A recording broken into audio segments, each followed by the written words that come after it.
आज के इस वीडियो सेशन में हम बात करने वाले हैं ट्रांसफर ऑफ प्रॉपर्टी एक्ट 1882 यानी कि संपत्ति अंतरण अधिनियम 1882 के बारे में। देखिए ये स्पेशल वीडियोस जो है बिहार जुडिशियल सर्विस एग्जामिनेशन की जो स्टूडेंट तैयारी कर रहे हैं उनके लिए है।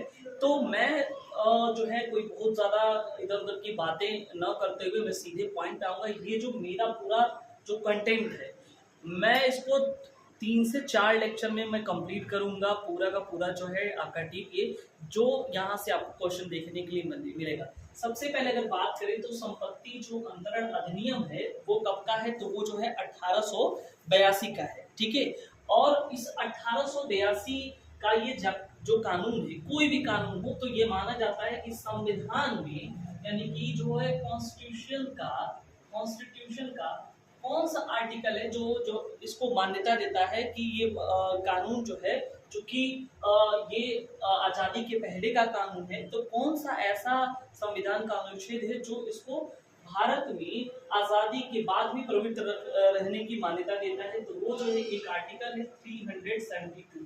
ठीक है, ये आपको याद रखना है कि संविधान जो है कि संविधान जो है इसका जो अनुच्छेद 372 है वो क्या करता है कि इससे पूर्व की विधियां यानी कि देश के आज़ाद होने यानी कि ये कह लो कि कानून 1950 की बात कर लो, यानी कि जब जो है संविधान बना था लागू हुआ तो उससे पूर्व की विधियां भी प्रवृत्त होंगी। कौन से आर्टिकल में, तो ये 372 जो है इसको मान्यता देता है। अगर हम संपत्ति अंतरण अधिनियम की बात करते हैं तो टोटल इसमें कितने चैप्टर है, टोटल 8 चैप्टर है, जिसमें अगर टोटल सेक्शन की बात करते हैं तो टोटल जो है धाराएं जो है 137 है। ये आपको जो है एकदम कट एंड क्लियर जो है आपको याद होना चाहिए, क्योंकि ये एग्जाम में आपसे सीधे डायरेक्ट यहाँ से क्वेश्चन जो है पूछेगा। उसके बाद अगर हम बात करें तो निर्माण तिथि भी इम्पोर्टेंट है यहाँ पे 17 फरवरी 1882, 17 फरवरी 1882 को निर्माण तिथि था इसका। एक नंबर जो है 4 है, ये आपको याद होना चाहिए। प्रवर्तन तिथि की बात करता हूँ तो 1 जुलाई 1882, 1 जुलाई 1882 को जो है इसका क्या है, ये प्रवर्तन तिथि है।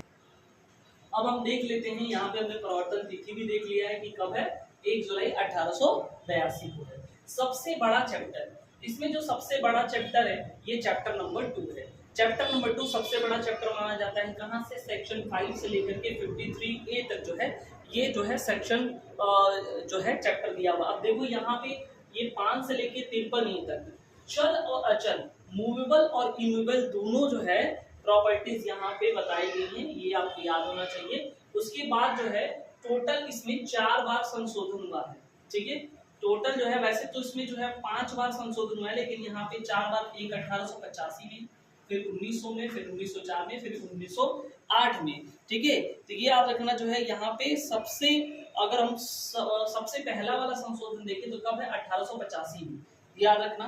उसके बाद सबसे व्यापक यानी कि सबसे बड़ा संशोधन जो 1929 में हुआ, और यही वजह है कि 1929 में सबसे बड़ा संशोधन होने की वजह से इस वाले संशोधन को mini TPA transfer of property कहते हैं।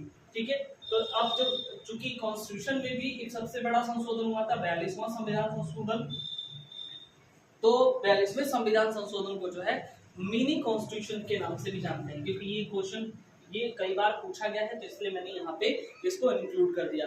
यानी कि आपको पता है कि कॉन्स्टिट्यूशन से भी क्वेश्चन आएंगे, और ये तो दोनों आपको जो है ध्यान से देखना है, और जो है कमेंट सेक्शन में कमेंट करके बताइए कि ये कंटेंट कैसा लगा आपको। ठीक है, अब देखो ये टीपीए जो है, टीपीए है वो कैसी विधि है, सारवान विधि है।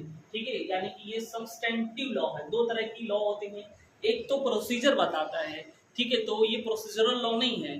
ठीक है, जैसे मान लो कि जो है पहले हुआ करता था जो है सीआरपीसी, क्रिमिनल प्रोसीजर कोड, ठीक है, या अभी जो है भारतीय न्याय सुरक्षा संहिता बीएनएसएस हो गया है। ठीक है, तो ये क्या है, यहाँ पे जो है वो प्रक्रिया बताता था, लेकिन यहाँ पे जो ये वाला जो है ये उसके लॉ को बताएगा, उसके तथ्यों को बताएगा, तो ये सारवान के लिए सब्सटेंटिव लॉ है, ये आपको ध्यान में रखना है। अब देखो यहाँ पे हम फिर से बात करें, सेक्शन 5 से लेके 53A तक जो है 2 पार्ट होते हैं। 5 से लेके 53A तक जो है पहला 5 से लेके 37 तक जो सेक्शन होगा वो प्रिंसिपल की बात करेगा, वो जो सिद्धांत होते हैं उनकी सिद्धांतों के बारे में बात करेगा। वही जो है 38 से लेकर के 53A तक जो है अंतरण यानी कि ट्रांसफर से संबंधित जो है बात करेगा, वो सेक्शन 38 से लेकर के 53A तक। अब देखो यहाँ पे अंतरण दो तरह का हो सकता है, यानी कि ये जो है एक्ट बाय पार्टीज होगा, ठीक है, यानी कि जो है और दो पक्ष, एक पक्ष जो मान लो कि वो किसी तरह से बेच रहा है, तो दूसरा पक्ष क्या करेगा, वो खरीदेगा। अंतरण तो यही होगा ना। अंतरण के बहुत सारे तरीके हैं, ठीक है, चाहे वो लीज कर रहा है या गिफ्ट दे रहा है, लेकिन उसमें दो पक्षकार होने चाहिए, सिंपल सी बात ये है। तो यहाँ पे जब एग्जांपल हम एक बस ये ले रहे हैं कि एक जो है सेलर है, दूसरा जो है क्या है, बायर है, यानी कि एक बेच रहा है दूसरा खरीद रहा है, तो दो पक्षकार हुए ना, यानी कि एक्ट बाय पार्टीज हुआ यहाँ पे, यानी कि वो पक्षकारों के कार्य के द्वारा हुआ। लेकिन ये जो पक्षकार होंगे जीवित होने चाहिए। लेकिन एक जो ऑपरेशन बाय लॉ है, यानी कि जो है विधि की प्रक्रिया के हिसाब से, अब सोचो कि मैं जो है वसीयत कर दिया, ठीक है, और फिर बाद में मर गया, सपोज कर लो, तो मैं जिसके नाम पे मैं प्रॉपर्टीज अपनी वसीयत करके रखा हूँ, वो लॉ के द्वारा जो है उस वसीयत वाले पार्ट जो जिस जिसकी वसीयत है मैं जिसके नाम पे किया हूँ उसको जो है चला जाएगा, ठीक है। तो इस तरह से यहाँ पे हो गया है। अब देखो सेक्शन 5 यहाँ पे हमारे लिए इम्पोर्टेंट है। सेक्शन 5 क्या बताता है, इंटरवाइवस का सिद्धांत, ठीक है, आप पढ़े होंगे इंटरवाइवस का सिद्धांत, जिसे हम लोग उत्तरजीविता का सिद्धांत कहते हैं, ये आपको पता होना चाहिए, ठीक है। अब उत्तरजीविता का सिद्धांत क्या है, उत्तरजीविता का सिद्धांत ये है कि जो कुछ भी ट्रांसफर होगा वो जो है जीवित व्यक्तियों के मध्य होगा, यानी कि जो अंतरण होगा वो कैसा होगा, जीवित व्यक्तियों के मध्य होगा, ये अंतरण, ये आपको ध्यान देना है, ठीक है। अच्छा, ये टोटल, अब देखो यहाँ पे जो एक्सेप्शन दिया हुआ है, ये सेक्शन 3, 13, 14 और 16, ये जो है ऐसे कुछ अपवाद दिए गए हैं जो मृत व्यक्तियों के भी जो है वो अंतरण किया जा सकता है, या अजन्मे व्यक्तियों के पक्ष में, यानी कि जो आया ही नहीं धरती पर, अभी जन्म लिया ही नहीं है, तो उसको भी अंतरण किया जा सकता है, यानी कहीं ना कहीं जो है ये उत्तरजीविता के सिद्धांत के अपवाद है। तो यहाँ से जो है मेंस में भी क्वेश्चन आपको अगर बनता है, यहाँ से बनता है, ठीक है, यानी कि प्री में तो है ही, मेंस में ही भी बनता है। अब देखो यहाँ पे जो है सबसे पहली बात ये है कि टीपीए में कहीं भी जो है संपत्ति अंतरण अधिनियम को जो है परिभाषित नहीं किया गया है, ठीक है। अच्छा, दूसरी बात एक चीज और यहाँ पे जो है ध्यान देने वाली बात ये है कि एक बार ये क्वेश्चन यहाँ पे पूछा गया था कि क्या ये जो है टीपीए नेपाल में लागू है, तो बिल्कुल नहीं, नेपाल में क्यों लागू हुआ, टीपीए जो है नेपाल में लागू नहीं है। एक बार जो है क्वेश्चन पूछा गया था, तो इसलिए यहाँ पे ध्यान देना। और दूसरी मैंने बताया कि संपत्ति यानी कि प्रॉपर्टीज को कहीं भी टीपीए में परिभाषित नहीं किया गया, तो ये बात आपको ध्यान में रखना है, ठीक है। अच्छा, दूसरी बात जो है अगर हम बात करें 3 में, सेक्शन 3 में निर्वचन खंड है, जिसे हम इंटरप्रिटेशन क्लास कहते हैं, वहां पे जो है संपत्ति का जो परिभाषा लिया गया है स्थावर संपत्ति का, वो नकारात्मक परिभाषा है, नेगेटिव वे में दिया गया है। तो खड़ा कास्ट, उगती फसलें या घास, ये बोला है 3 चीज। खड़ी कास्ट यानी कि जिसको बोलते हैं स्टैंडिंग टिम्बर, ठीक है। उसके बाद जो है ग्रोइंग क्रॉप्स और ग्रास, ये जो इमूवेबल प्रॉपर्टी यानी कि अचल संपत्ति के परिभाषा के अंतर्गत नहीं आती है, ठीक है।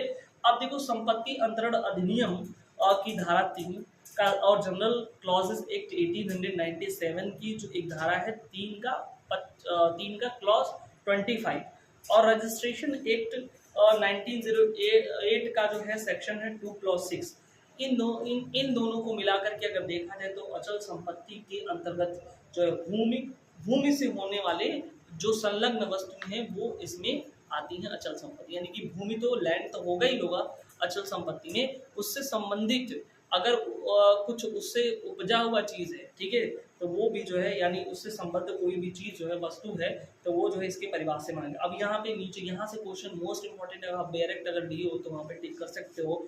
निम्नलिखित संपत्तियां अचल नहीं है, यहाँ से क्वेश्चन हमेशा देखने को मिलता है कि कौन सी, जैसे रॉयल्टी हुआ, कॉपीराइट हुआ, पूजा करने का अधिकार हुआ, उगती फसलें, घास, खड़े कास्ट, सरकारी कोई प्रोमिसरी नोट है, सिनेमा घर में लगी वस्तुएं जो जमीन से जुड़ी ना हो, कोई भी एसी लगा हो तो वो अचल प्रॉपर्टी नहीं है, यानी कि इमूवेबल प्रॉपर्टी नहीं है, ठीक है।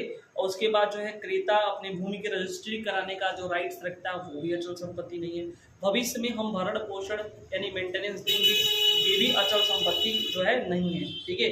मशीन जो जमीन से स्थायी रूप से जुड़ी ना हो, ठीक है, यानी कि ऐसी मशीन जो हम उसको अगर हटा सकते हैं, यहाँ वहाँ ले जा सकते हैं, वो जो है वो भी अचल संपत्ति के अंतर्गत नहीं आएगी। लेकिन ऐसी कोई मशीन जिसको हम एक जगह स्थापित कर दिए तो उसको हटा नहीं सकते, दूसरी जगह ले नहीं जा सकते, तो वो अचल संपत्ति के परिभाषा के अंतर्गत आता है। तो ये जो है यहाँ से आपको सेक्शन 3 से जो है और ये कौन सी अचल संपत्ति है कौन सा नहीं है, यहाँ से आपको क्वेश्चन देखने के लिए मिलेगा। ठीक है, अब देखो यहाँ पे जो है शीशम का पौधा, ठीक है, जो शीशम का पौधा होता है अचल संपत्ति नहीं है, ये बात याद रखना। लेकिन जो भी पौधे जमीन से जुड़े हों, ठीक है, वो अचल संपत्ति की परिभाषा के अंतर्गत आती है। ठीक है, यानी कि ये कहा जा सकता है कि एक लाइन में भूमि में मूलित यानी कि भूमि में जड़ी हुई, ठीक है, अंतर्गत लकड़ी वाले सभी पेड़, ठीक है, पेड़ों को छोड़कर अन्य सभी जो पेड़ व उनकी शाखाएं आती हैं, वो क्या है,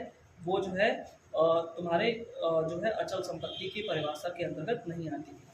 कहने का मतलब ये है कि जो एकदम पूरा जमीन से जुड़ा हुआ हो उसको तुम सेपरेट नहीं कर सकते, वो अचल संपत्ति की परिभाषा के अंतर्गत आते हैं। ठीक है, तो ये चीज हो गया, यानी कि हमने जो है सेक्शन 3 भी देख लिया है कि कौन सी चीजें अचल संपत्ति होंगी, कौन सी चीजें अचल संपत्ति नहीं होंगी, वहां से आपको क्वेश्चन जो है एग्जाम में देखने को मिलता है। बाकी मैंने संशोधन भी करा दिया है। उसके बाद ये मोस्ट इंपॉर्टेंट है, आप यहाँ से क्वेश्चन देख सकते हो कि सेक्शन 5 जो है इंटर वाइवस का जो सिद्धांत है, उत्तरजीविता का सिद्धांत, यहाँ से आपको क्वेश्चन जो है मिलने वाला है। ठीक है, नहीं तो यहाँ से अपवाद पूछेगा। अब हम थोड़ी सी बात कर लेते हैं यहाँ पे कि टीपीए 1882 में टोटल हमने बताया कि टोटल 8 चैप्टर है। चैप्टर 1 जो है प्रारंभिक के बारे में बताया गया है, जो कि सेक्शन 1 से लेके 4 तक है। उसके बाद जो है चैप्टर 2 की बात करते हैं, संपत्ति अंतरण संबंध, यानी कि जो प्रिंसिपल है ट्रांसफर प्रॉपर्टी से रिलेटेड जो है वो चैप्टर 2 में है। इसके 3 पार्ट्स में इसको डिवाइड किया गया। पहला कि जो मूवेबल और इमूवेबल प्रॉपर्टीज है उससे संबंधित अगर ट्रांसफर करने की बात करता है, यानी दोनों की बात कर रहा है, तो 5 से लेकर के 37 तक की बात कर रहा है। ठीक है, अगर केवल जो है इमूवेबल यानी कि स्थावर संपत्ति की बात कर, अंतरण की बात कर रहा है, तो वो सेक्शन 38 से लेकर के 53A तक है।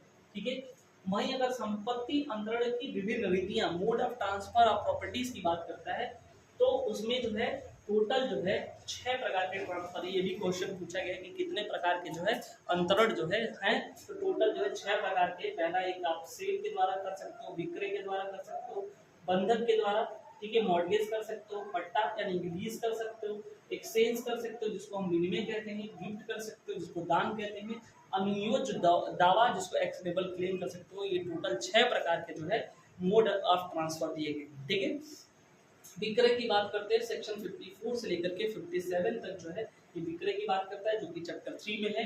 वहीं अगर बंधक की बात करते हैं जिसको मॉर्गेज कहते हैं, वो सेक्शन 58 से लेकर के 104 तक है, चैप्टर 4 में। पट्टा यानी कि लीज चैप्टर 5 में है, जो सेक्शन 105 से लेकर 117 तक दिया हुआ है। एक्सचेंज की बात करते हैं चैप्टर 6 में 118 से लेकर के जो है 121 तक दिया गया है।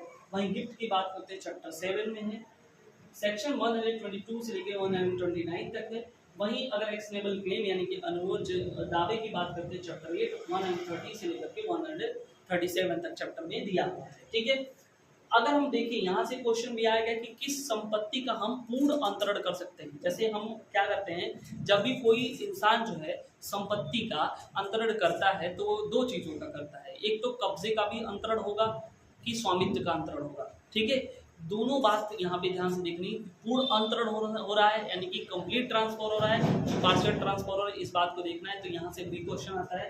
तो चैप्टर 3 जो कि विक्रय की बात करता है, ये पूर्ण हित की जो है ट्रांसफर की बात करते हैं, यानी ये अगर ये मेरे पास जो है मार्कर है, सोचो ये मूवेबल प्रॉपर्टीज, अगर मैं इसको बेच रहा हूँ तो हमारा कब्जा तो इस मार्कर का गया ही गया है, प्लस मैं उसका स्वामी भी नहीं हूँ यानी कि मालिक भी नहीं हूँ, जिसने खरीदा है वो होगा। तो यानी कि पूर्ण हित का अंतरण जो है चैप्टर 3 विक्रय भी होगा।